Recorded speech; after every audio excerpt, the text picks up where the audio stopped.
সন্দেশটা আসলে ভালো, আপনি মিষ্টি নগরী এমনি এমনি বলে না।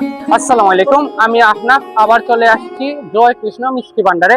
এখানে অন্যরকম একটা কিছু ট্রাই করার জন্য, যেটা আমি ট্রাই করব আপনাদের জানাবো। তো কি ট্রাই করতেছি জানার জন্য ভিডিওর সাথে থাকেন। চলেন ভিডিও শুরু করা যাক। আমরা এখন ট্রাই করতেছি আপনার সন্দেশ আর মিষ্টি, যেটাকে এখানে রসগোল্লা বলে, আমাদের সিলেটে আপনার মিষ্টি বলে। আসলে ভালো হইতেছে। এটা শুধু নাম শুনে আইছি, খুঁজে খুঁজে একজন ভাইয়ের সাথে পরিচয়, ভাইকে দেখাও। ভাইয়ের সাথে পরে পরিচয় করাবো।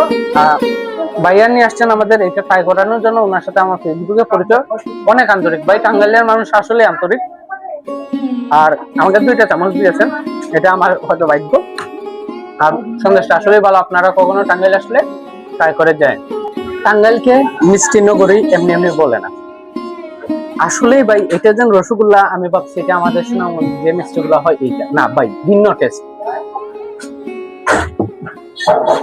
একটা জুসি ফ্লেভার আছে আর মিষ্টি পারফেক্ট, খুব ভালো লাগতেছে।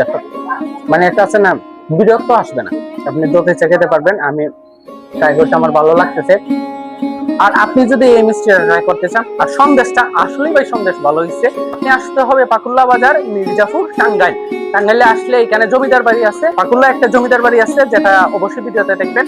আর এই হয়েছে আপনার মিষ্টি, এখানে আছে আপনার চমচম আছে, মিষ্টি আছে, আর ওই সন্দেশ আপনার ট্রাই করে। চমচমটা অবশ্যই ট্রাই করবো। তো ভালো থাকবেন, দেখা হবে পরের কোনো ভিডিওতে। ততক্ষণ ভালো থাকেন, টাটা, ভালো থাকবেন।